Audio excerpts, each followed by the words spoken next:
Welcome to episode 2 of the Community of Care series. As you can see, we are now in the temple room of Sri Panchatattva, here in the Dharma Castle.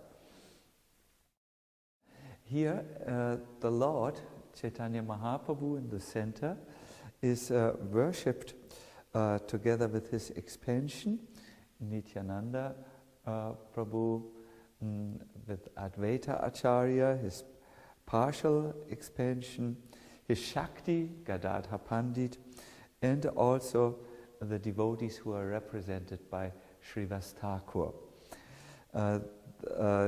Prabhupada says something about this form of the Lord. He says, Krishna, of course, means Krishna and his confidential devotees. Krishna is not alone. When we speak of Krishna, Krishna means Krishna in his name, in his form, in his quality, and in his abode, and in his associates. Krishna is never alone, for the devotees of Krishna are not impersonalists. For example, a king. He is always associated with his secretary, his commander, his servant, and so much paraphernalia. I picked this quote for you to really highlight the point that Krishna is not alone. He comes with his expansions and his Shakti, but also with his worshippers, the devotees. Therefore, if we want to worship Krishna, we can't separate all these expansions or these devotees from him. We have to worship them together with Krishna, not alone.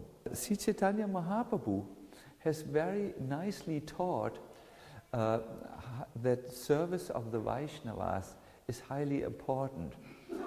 In his time when he lived in Jagannath Puri, he was visited by Satyaraj Khan and his son Ramananda Vasu, who came from the village Kulina Gram.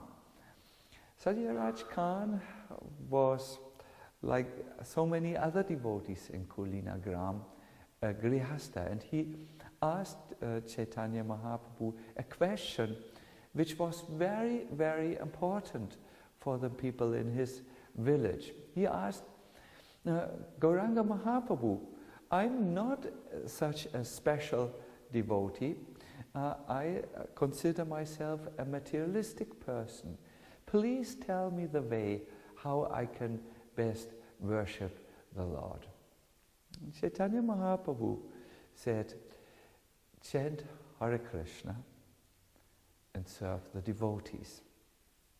Now when Satyaraj Khan heard this, he thought to himself, the first part of the instruction is very clear, to chant. But I have a question regarding the second part. Who is a devotee? What are his symptoms? So that year, he asked again, my Lord, please permit me to ask the question, who is a devotee? Who's so fortunate that if I serve him, I serve Krishna? The Lord said, that person who once chants Hare Krishna is considered to be a devotee, and by serving him, you are also serving Krishna. So Satyaraj Khan took this answer, went back to his village, told everyone. But the second year they came, there was a question in his mind. So he again asked, my Lord, you told me last year that a devotee is already someone who chants only once the holy name. Can you say a little bit more who is a devotee who is to be served? This time the Lord said, that devotee who always chants the holy names is to be served. Satyaraj Khan took that answer gratefully, went home again and did this. Then the next year, that was the third year, when he came to Puri, he again asked the Lord, Lord, please explain more clearly whom you consider a devotee. And the Lord said, I consider him a devotee who, when he is seen by others, makes them chant as well. So with these three instructions, the Lord did not really contradict himself, but he spoke of devotees on different levels. The beginner, the Kanishta Adhikari, is a devotee who once chants Hare Krishna. The Madhyama Adhikari, the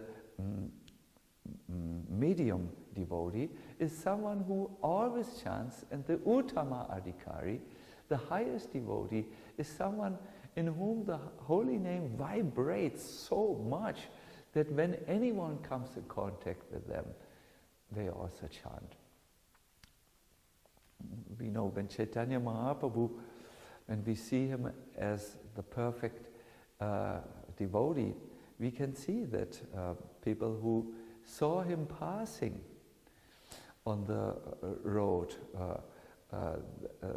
they started to chant. They were farmers doing maybe some farm work, but when Mahaprabhu passed by chanting the holy names, Mahaprabhu didn't even have to tell them, chant. They started to chant, and it was so strong that they went to their villages chanting and infected, if you so want, or inspired the whole village to join the chanting. So what is important here for us is that Mahaprabhu gave really only two instructions how to advance in spiritual life. Chant Hare Krishna and serve the Vaishnavas. In a community of care, we want to keep these two instructions in our heart. We want to become fit for in our spiritual life by chanting the holy names. We want to be connected with Krishna, and then we want to serve other Vaishnavas. This is very simple, but the moment you do it, it will work miracles in your life. Today, I was, when I came to the Dharma Castle, we started our little film session with a pizza party. Gaura Nataraj had cooked for the devotees who were here a pizza which was really good. I just took a little rest to digest it. And he served the devotees with this. And when we were finished eating, he said, oh, I feel just so good when I can serve devotees. It is magical. By the service of devotees, one can immediately realize how Krishna is pleased and how his pleasure is felt because waves of mercy are coming towards the person who serves devotees. In the 11th canto of the Bhagavatam, there is one little verse which says, Krishna becomes attentive to someone who serves devotees. I would like to make a few suggestions now how you can start also your service opportunity to devotees. I believe strongly it first starts by respecting all devotees as servants of the Lord. Let us not be judgmental. Let us see they serve the Lord. The second point is be grateful in your heart that you have devotee association. It may have taken many, many lifetimes of praying on your knees until you have gotten this opportunity to associate with devotees. And then, if you want to serve devotees, it's very important that you connect with them. See, many of us communicate, but few connect. Connect means you understand the person as he is. You walk one day in his moccasins, so to say. It's called the little art of empathy, where you begin to take interest in the life of the other person, where you begin to see the world around you, not through your eyes, but through the eyes of the other person. And then you can connect. And when you connect, immediately the effect is felt. If you take two wires, you bring them together and you connect them, you can feel it, you can see it. It's really there. Communicating in a general way is one thing, but connecting gives life to the communication. I thank you very, very much for again being with us for this Community of Care emission. Please watch out for number 3. And please, as you're listening to these episodes, try to see what is there for you to apply in your life, and then apply it. And you will really see, it's a guarantee that something will happen in your spiritual life, which is very encouraging and very beautiful. Thank you, and Hare Krishna.